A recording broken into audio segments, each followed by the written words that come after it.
más que una historia. Esta es una de las historias más tiernas del Nuevo Testamento. Si a las narraciones de los evangelios le pudiésemos colocar música, esta sería una de esas en que predominarían los instrumentos suaves, melodiosos, y la historia entera sería para escucharla en un volumen muy suave. No hay lugar aquí para trombones, tambores ni trompetas. Los elementos extraordinarios son casi imperceptibles. Primero, los ojos de aquellos dos discípulos están velados y no pueden reconocer a nuestro Señor Jesús. Luego, los ojos se desvelan y se dan cuenta de que es Él. Aparte de esto, todo es natural hasta el momento en que aquel desconocido desaparece. La aparición fue normal, acercándoseles alguien que venía caminando. La desaparición fue súbita y sugeriría que no se fue caminando, sino que desapareció delante de sus ojos. Quizás lo hizo así para evitar una penosa despedida. Todo comienza con la pregunta, ¿de qué van hablando? En general, la mayoría de nuestras conversaciones son: 1. Mis problemas. 2. Mi familia. 3. Mi trabajo. 4. Mis deportes y entretenimientos favoritos. 5. Y cuando no hay de qué más hablar, hablamos del estado del tiempo. Nuestro Señor les dice claramente que andan de cara triste. A nadie le agrada que le digan que tiene la cara penada. Muchas veces sonreímos cuando estamos llorando por dentro. Quizás otros no se hubieran dado cuenta ni les hubiera llamado la atención. Pero qué hermoso es saber que Él no solo puede ver nuestros rostros, sino también leer nuestros corazones. Cuando el Mesías le pregunta, ¿qué cosa?, no es porque no lo supiera, sino porque quiere de ellos una respuesta concreta. Los dos hombres responden, de Jesús Nazareno, que fue un hombre poderoso en obras y palabras. Lo encontramos en el Evangelio de San Lucas, capítulo 14, versículo 19. Por supuesto que ellos sabían que Jesucristo era mucho más que un profeta. Así que agregan, nosotros esperábamos que Él era el que iba a libertar a Israel. Es decir, un limitado concepto nacionalista. Entonces enfatizan, además de todo esto, hoy es ya el tercer día que esto ha sucedido. Lo encontramos en el Evangelio de San Lucas, capítulo 24, versículo 21. El Maestro había anunciado muchas veces que algo extraordinario iba a suceder el tercer día después de su muerte. El Evangelio nos da la razón de por qué no lo reconocen. Nos informan que tenían los ojos vendados. Pareciera que fue una intervención milagrosa especial del Señor. Esto permitiría que ellos pudieran aprender los elementos de doctrina sin estar tan fuera de sí, por el hecho de reconocer al Maestro, a quien consideraban muerto. Era muy importante que ellos entendieran que la muerte del Mesías no fue un fracaso del plan, sino el perfecto cumplimiento de lo que anunciaban las Escrituras.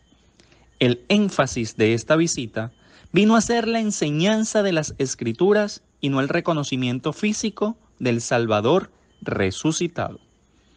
Llena de asombro el darnos cuenta de que Jesucristo llama cosas nada menos que a los eventos más importantes de la raza humana, es decir, la historia de la redención.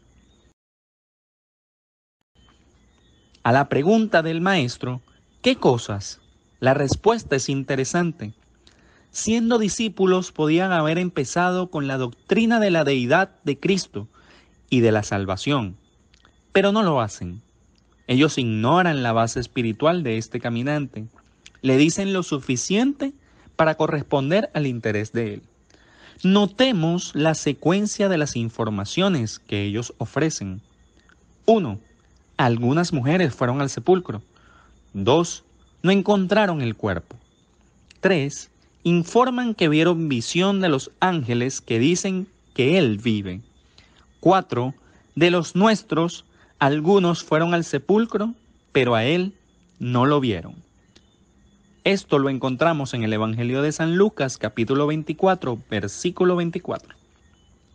La respuesta de nuestro Señor Jesucristo es inesperada y contundente. ¡Oh insensatos! ¡Qué duros y tardos de corazón son para creer todo lo que dijeron los profetas! ¿No era necesario que el Cristo padeciera estas cosas para entrar en su gloria? Comenzando desde Moisés, les declaraba en las Escrituras lo que de él decían. ¡Qué clase tan maravillosa! Toda una catequesis.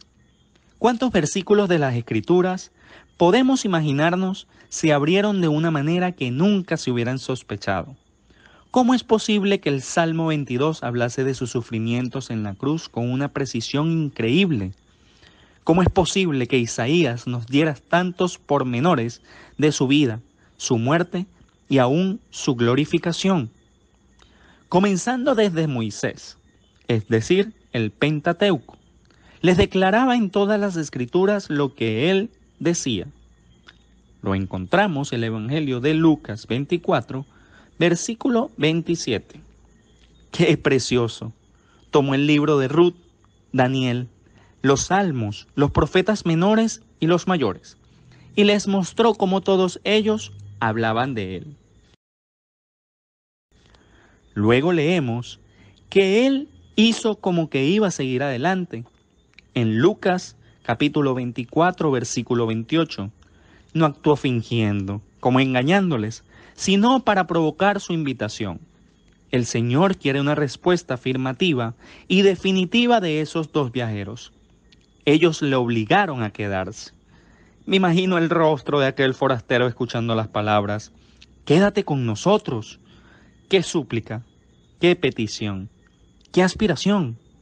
¡Qué sencillez! ¡Qué profundidad! ¡Qué poco se pide y qué mucho en verdad se está pidiendo!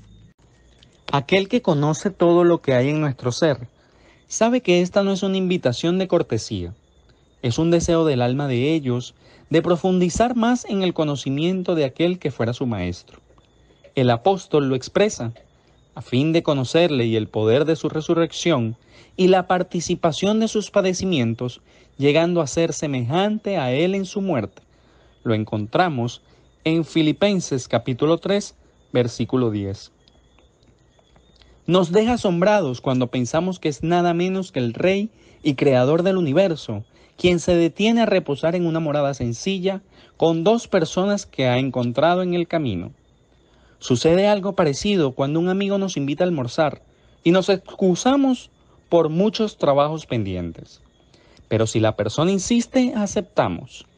Y después quedamos muy contentos porque accedimos a la invitación a pesar de que diferimos tareas que nos esperaban. Si pudiéramos ver la cara de nuestro Señor Jesucristo en ese momento, veríamos un rostro complacido, lleno de gozo y amor por esos dos discípulos. La frase, «Quédate con nosotros», se ha utilizado en múltiples himnos. Es la oración del creyente pasando tiempos de dificultad. Se basa en la promesa de que Él estará con nosotros todos los días de nuestra vida. Lo encontramos en Mateo capítulo 28, versículo 20. Luego aprendemos que sucedió que estando sentado con ellos a la mesa, tomó el pan y lo bendijo, lo partió y se los dio. En el Evangelio de Lucas 24:30 lo expresa. De seguro, si los objetos inanimados como el pan pudieran hablar, nos dirían, ¡qué privilegio ser tomado por las manos de Jesucristo resucitado! Esas manos que fueron traspasadas en la cruz, esas manos de las cuales nadie nos puede apartar.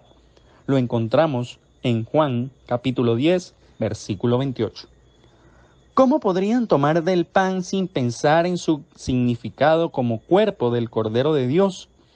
Cada vez que en la cena del Señor participamos del pan, estamos dando gracias por su encarnación y redención a nuestro favor. Recordamos las palabras, «Esto es mi cuerpo que por vosotros he dado». Haced esto en memoria de mí.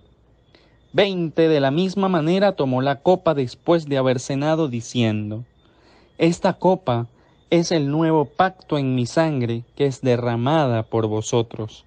Lo encontramos en Lucas capítulo 22, versículos 19 y 20. ¿Por qué el Señor escogió aparecer a estos dos hombres que no eran del grupo de discípulos que consideramos más importantes? Quizás parte de la respuesta es que aquellos que nosotros consideramos importantes no siempre lo son, y los creyentes que consideramos menos significativos son muy importantes para el Señor. ¿Qué ministerio ejercieron estos hombres en la iglesia primitiva? No lo sabemos, pero sin duda sus vidas habían sido transformadas, tal como lo han sido las nuestras también. Y se decían el uno al otro: ¿no ardía nuestro corazón en nosotros mientras nos hablaba en el camino y cuando nos explicaba las Escrituras? Recién ahora se van dando cuenta, mientras escuchaban al Mesías, en forma progresiva, una transformación se produce en sus corazones. El cambio no es inmediato, sino paulatino. No pueden expresarlo de otra manera que confesando: nuestro corazón ardía. Durante el ministerio de la palabra de Dios, dado con el poder del Espíritu Santo, se produce el ardor en nuestro corazón. Los sermones hechos con el poder del ego y el cerebro pueden ser muy entretenidos, interesantes e instructivos, pero no producen ardor en el corazón. Que el Señor nos ayude para que nuestro corazón siga ardiendo como una antorcha que da luz y calor en este mundo de oscuridad y frialdad. Que así como los discípulos de la historia, presurosos y seguramente llenos de su Santo Espíritu, regresaron a Jerusalén, podamos nosotros de igual manera llevar la nueva a todos a nuestro alrededor, para que sea Él quien encienda nuevamente la llama y haga arder sus corazones a través de nuestro testimonio de vida.